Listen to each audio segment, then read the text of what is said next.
विकास परिषद के प्रदेश उपाध्यक्ष स्वागत समारोह रामनानपुर में रखा गया है और इस समारोह के मुख्य अतिथि के रूप में माननीय हमारे प्रदेश उपाध्यक्ष महेश पटेल जी, हमारे सचिव भुरिया साहब, उपस्थित सभी हमारे जिले के संगठन के सभी पदाधिकारीगण, उपस्थित मेरे सभी जोबट विधानसभा के मेरे भाइयों, सभी अलीराजपुर जिले के समस्त मेरे भाइयों बहनों, साथ ही मेरे पत्रकार भाइयों, आप सभी को मेरा नमस्कार, प्रणाम, राम राम। भाइयों, जिस प्रकार से ये जो संगठन बना है, मैं माननीय हमारे CLP लीडर उमंग सिंगार जी और हाईकमान को धन्यवाद देना चाहूँगी, जो कार्य भी कर रहे हैं, उनको सबको धन्यवाद। जिस प्रकार से हमारे जिले में जो जमीन अधिग्रहण का मुद्दा चल रहा था, कई सालों से चल रहा है, और मैं ये चाहूँगी कि विधानसभा में मैंने बहुत अच्छे से ये प्रश्न उठाया है। मैं ये चाहती हूँ कि हमारे आदिवासी किसानों की जमीन सरकार को छीनने नहीं दूंगी, ये मैंने संकल्प लिया है। क्योंकि सरकारें क्या करती है, योजना के नाम से, रोजगार के नाम से हमारी जमीन छीनने का जो षड्यंत्र किया, आप सबने देखा होगा, आपने मुझे बोलते हुए भी देखा विधानसभा में। मैंने मंत्री महोदय को ये कहा कि आप कौन से नियम के तहत आपने ग्राम सभा से अनुमति लिए बिना आप जमीन भूमि अधिग्रहण कैसे कर सकते हो, ये मैंने प्रश्न लगाया था। और इस प्रश्न में मुख्यमंत्री और माननीय मंत्री महोदय ने मुझे जवाब दिया कि ये पैसा एक्ट को लागू नहीं मानते और ये जो आदेश हुआ है केंद्र शासन से द्वारा। तो मैं मेरे भाइयों आपको ये बताना चाहती हूँ कि ये सरकार ने जो जवाब दिया वह हम सब पूरे आदिवासी समाज को गुमराह करने का जवाब दिया है। आप समझ सकते हो इसको। तो इस प्रश्न को दूसरी बार और मैंने लगाया कि जब पैसा एक्ट मुख्यमंत्री, पूर्व मुख्यमंत्री शिवराज सिंह चौहान ने लागू किया था, तो क्या आप पैसा एक्ट को नहीं मान रहे हो? क्या आप पैसा एक्ट को नहीं मान रहे, तभी तो ये आदेश निकाल रहे हो? तो मुख्यमंत्री और उनके मंत्री को जवाब देते नहीं बन रहा। और अभी 10 मार्च से जो विधानसभा चलेगी, उसमें वापस से मैंने ये प्रश्न लगाया कि आपने मुझे गलत जवाब दिया है, मुझे सही जवाब चाहिए। तो मेरे आदिवासी, मेरे किसान भाइयों, आपके हक की, आपके जल जंगल जमीन खेत खलियान की लड़ाई आपकी बहन सेना महेश पटेल विधायक लड़ेगी। ये आपके सामने मैं बता रही हूँ। ये प्रश्न है, ये दूसरी बार और प्रश्न लगा है, इसका जवाब देते नहीं बनेगा, उनको मैं विधानसभा में घेरूंगी इस बार। ये मैं यहाँ इस मंच से चैलेंज कर दी हूँ। और भाजपा की सरकार जिस तरह से हमारे आदिवासियों को बर्बाद करने का काम कर रही है, आपने भी देखा, मेरा किसान भाई रात भर जगता, लेकिन समय पे लाइट नहीं देते। इनका वादा क्या था? 24 घंटे लाइट देने का वादा किसने किया था?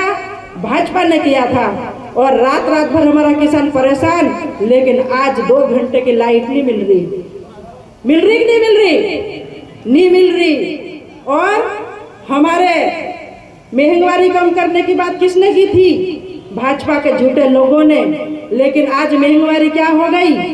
खाद, बीज, गैस, ये सब कितने, इसका भाव कितना हो गया? गैस सिलेंडर कांग्रेस के राज में कितनी थी? 400 रुपये। भाजपा के राज में कितनी हो गई?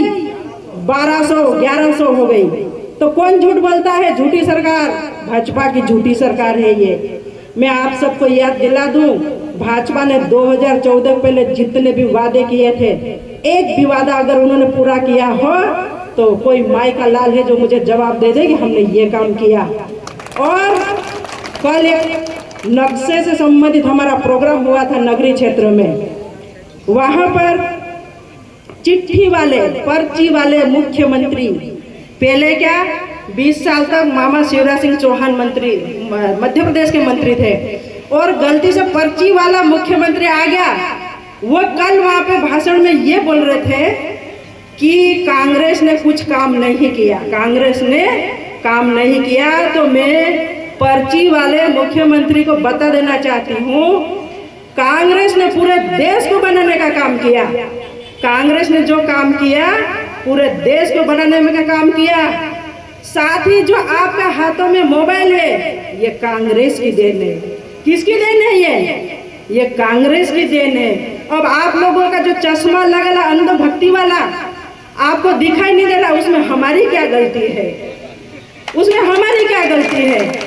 कांग्रेस ने पूरा देश बनाया, IIT बनाए, एम्स बनाए, बड़े बड़े काम दिए।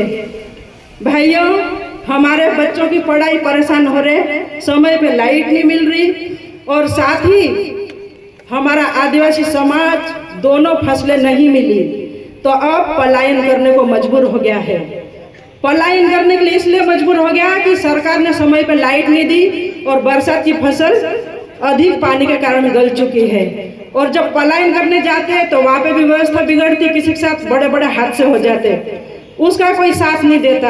आपने भी देखा महेश पटेल साहब ने कितने लोगों का और हम सब ने मिलकर सहयोग किया है।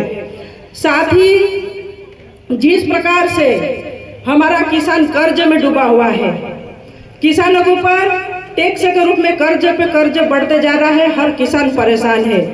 और हम आदिवासी समाज से जो आते हैं, दारू, डीजे और दहेज जो बंद करने की प्रक्रिया चल रही, भले हम बंद नहीं करें लेकिन उसको हम थोड़ा सा कम करें ताकि हर किसान, हर माता पिता कर्ज से बाहर निकले, डूबे नहीं।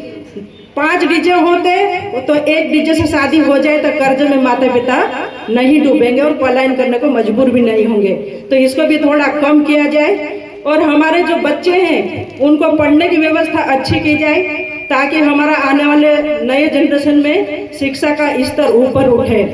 और आदिवासी विकास परिषद चाहे इंदौर हो, चाहे झाबुआ हो, चाहे अलीराजपुर हो, कोई सा भी जिला हो, हर जगह इनको पढ़ने के लिए माननीय उमंग सिंगार जी और सब मिलकर इनके लिए पढ़ने के लिए एक एक भवन बनाने की तैयारी चल रही है। तो भाइयों, बोलने को तो बहुत कुछ है, लेकिन मैं तो इतना बोलना चाहूंगी कि आपकी जमीन में बचा लूंगी, आपको चिंता करने की जरूरत नहीं है। मैं हर बार लड़ाई लड़ूंगी और आपकी जमीन बचा कर रहूंगी। आप सबने मुझे सुना और यहाँ सम्मान किया, आप सभी का बहुत बहुत धन्यवाद। जय हिंद, जय भारत।